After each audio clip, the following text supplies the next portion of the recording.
Welcome to 108 news Telugu బులెటిన్ల ముందుగా headlines. భారత యువతకు మరో శుభవార్త. భారత ప్రధానితో అమెరికా అధ్యక్షుడి కీలక భేటీ.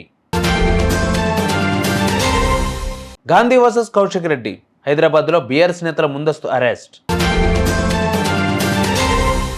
ఖైరతాబాద్ గణేష్కు హుస్సేన్ సాగర్ ఎఫెక్ట్. కొత్త రూల్స్ పెట్టిన జీహెచ్ఎంసీ. కేదార్నాథ్లో చిక్కుకున్న తెలుగు యాత్రికులు. రంగంలోకి దిగిన టాస్క్ ఫోర్స్. ఆగని ఆంధ్ర రాజకీయాల చిచ్చు. టీడీపీ వర్గీయులపై వైసీపీ నేతల రాళ్లదాడి. క్వాడ్ సదస్సులో భాగంగా ఈ నెల 21న అమెరికా అధ్యక్షుడు బైడెన్తో భారత ప్రధాని మోదీ భేటీ అవుతున్నారని వైట్ హౌస్ వెల్లడించింది. నార్త్ కొరియాలోని విల్లింగ్టన్లో జరిగే ఈ సదస్సులో క్వాడ్ ప్రాముఖ్యత, ఆరోగ్య భద్రత, సైబర్ సెక్యూరిటీ, ప్రకృతి వైపరీత్యాలపై స్పందన వంటి విషయాలపై చర్చించనున్నారు. ఈ చర్చల్లో ఆస్ట్రేలియా ప్రధాని అల్ఫనీస్, జపాన్ ప్రధాని కిషియా ఫూమియో కూడా పాల్గొంటున్నారని తెలిపింది. షేర్లింగంపల్లి ఎమ్మెల్యే అరకపూడి గాంధీ నివాసంలో ఇవాళ పార్టీ సమావేశానికి బీఆర్ఎస్ పిలుపునివ్వడంతో పోలీసులు అప్రమత్తమయ్యారు. నిన్న కౌశిక్ ఇంటి వద్ద జరిగిన ఉద్రిక్తత పరిస్థితులను దృష్టిలో పెట్టుకుని బీఆర్ఎస్ నేతలను ఎక్కడికెక్కడ అరెస్ట్ చేస్తున్నారు. ఎమ్మెల్సీ షంబీపూర్ రాజును హౌస్ అరెస్ట్ చేశారు.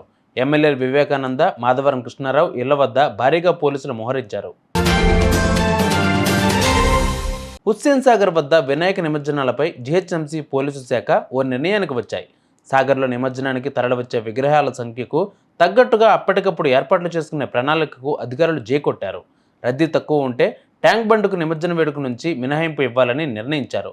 ఖైరతాబాద్ నుంచి సచివాలయం వైపు వెళ్లే వాహనాల రాకపోకలకు అంతరాయం కలగొద్దనే ఉద్దేశంతో క్రేన్లను నెక్లెస్ రోడ్డుకు మళ్లించామని వెల్లడించారు. కేదార్నాథ్లో తెలుగు యాత్రికులు చిక్కుకున్నారు. ఈ నెల 11 నుంచి వారు అక్కడే ఉండిపోయారు. ఏపీ, తెలంగాణ నుంచి సదరన్ ట్రావెల్స్ ద్వారా 18 మంది వెళ్లారు. కేదార్నాథ్ దర్శనం తర్వాత 14 మంది తిరుగు ప్రయాణమయ్యారు. వర్షాల వల్ల కొండచర్యలు విరిగిపడడంతో కేదార్నాథ్, బద్రీనాథ్కు రాకపోకలు నిలిచిపోయాయి.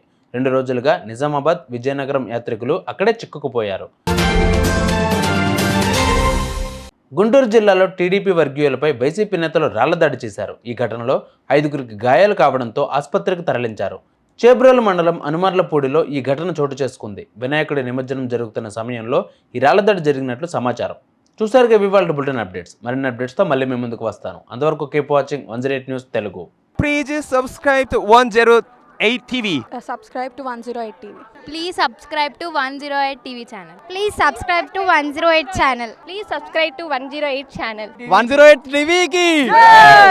Please subscribe to 108 channel. Please subscribe to 108 TV.